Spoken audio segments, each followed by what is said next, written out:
గురుగారు, నేను కొన్ని ప్రశ్నలు అడుగుతాను, దానికి సమాధానం చెప్పాలా? సమాధానం చెప్తే నాకేమిస్తావు? ఏం కావాలి నీకు? చికెన్ బిర్యానీయా, మటన్ బిర్యానీయా? నాకు అదేం వద్దు. ఇంకేం కావాలి? పిడిగ్రీ. అప్డేట్ అయ్యండి అది రైతా. సరే, మొదటి ప్రశ్న. అర్ధరాత్రి అందరూ నిద్రపోయిన తర్వాత ఎందుకట్ట మొరగతా ఉంటావో? మరగడం అని మీరంటున్నారు, దెయ్యాల దగ్గర నుంచి కాపాడడం అని మేమంటున్నాం. నీకు దెయ్యాలు కూడా కనపడతాయా? నీలాంటి ప్రేతాత్మలే కనబడతాయా, ఇంక దెయ్యాలు కనబడవా? సరే, రెండో ప్రశ్న. బైక్ లో స్పీడ్ గా పోతుంటే ఎందుకు వెంటబడి కూరికేదానికి వస్తారో? అతివేగం అత్యంత ప్రమాదకరం, దాన్ని చెప్పడానికే వెంట పడతాం. ఎట్టయితే ఏమే, మేము ఉంటామనే భయంతోనైనా మీరు నిదానంగా వస్తున్నారు, అదే మాకు సంతోషం. సరే, మూడో ప్రశ్న.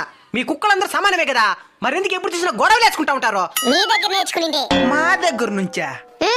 మీ మనుషులందరూ సమానమే కదా, మరి మీరెందుకు కులమతాల పేరుతో కొట్లాడుకుంటూ వస్తా ఉంటారు? సరే, చివరి ప్రశ్న, చిలిపి ప్రశ్న. మీరు పాస్ పోసేటప్పుడు ఎందుకు కాలు పైకెత్తి పోస్తారో? పైకి పోయిపోతే కాలు మీద పడుతుందా?